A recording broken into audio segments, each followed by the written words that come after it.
This video is meant for entertainment purposes only, and always have someone who's licensed, insured, and experienced to do the work for you.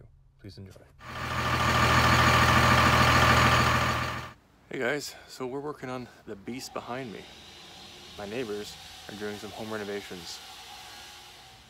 So this 3-inch coil spacer is going to be put into here. Basically how we do this, there's a strut right here, as you see. We're going to take off these 3 bolts, and then there's a bolt at the bottom, which I'll show you right now. So right in front of us, right about there, that's the bolt I'm going to have to get out, and then we'll see how that goes. It might be pretty, might not be, and I know this girl is rusty, but she's all I got. So I just ripped out that bolt. Holy, you saw the other ones. This came out like nothing. Spring compressors. So now we're going to check the passenger side coil spacer, and we'll get a measurement from there. This will be 12 inches. Then we'll try the rim to the top of the fender to get another measurement. The reason why we're not measuring from the ground is because it's unlevel compared to both sides, and it wouldn't give us an accurate representation. So right now we'll be at 38 inches total length. In the next part of this, I will show you the driver's side spacing. So the first measurement was at the top of the tire, but we'll start with the top of the rim. If I would cooperate, I'll just, there we go. We are 35 right there. And from the top of the tire, we are 9-ish. So that would tell me that it did indeed go up 3 inches. To add a coil spacer, we're going to lift up the truck, remove the tire, and then add the spring compressors on opposite sides of the spring itself. At which point we're going to compress the spring and then get on to removing the front strut on the driver's side. Once that's accomplished and the coil spacer is all tight and ready to go in, we're going to start working on removing the strut. There's 3 bolts around the strut, there's 1 on top, and then there's 1 on the bottom that's holding it all together. Loosen all those off, and we should be able to just pop it all out. But this is a very rusty vehicle, and it will take some time. If you have a brand new vehicle, it might take you an hour. So I just got all the bolts out for the top part that you can't really see. The only last one is the top of this right here.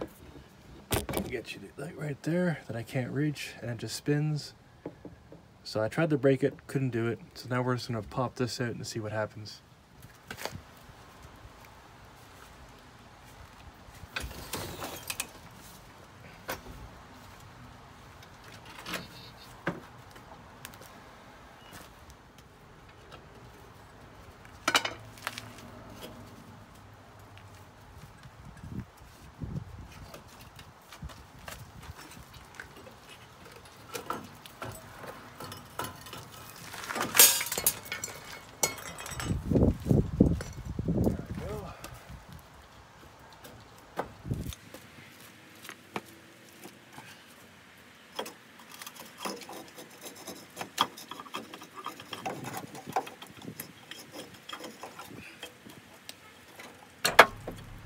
One of the things when you're working with a rusty old tire vehicle is that everything is covered in rust.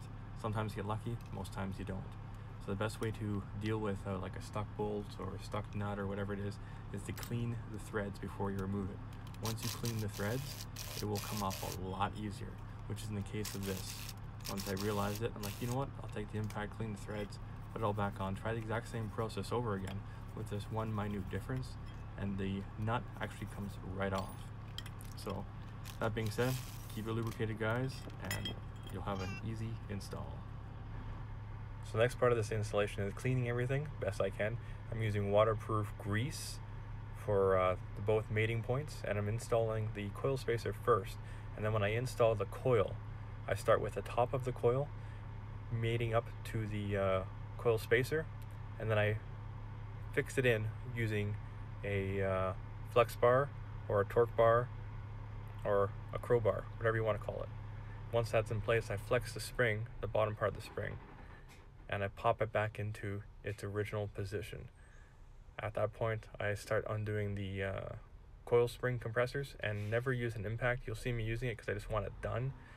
It's at the end of the day, so I just didn't care, but you'll damage your coil spring compressors once you do that. So I just reattach the tire and we're good to go.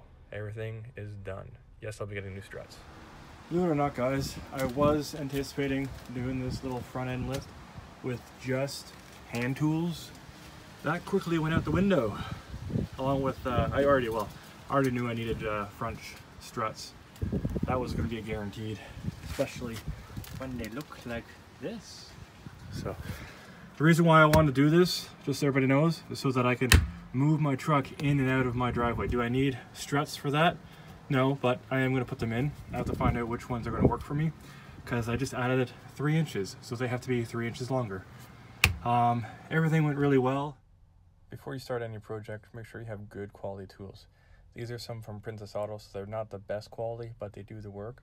Don't use an impact on your spring compressors because, well, you're asking to have additional damage on that tight of a load.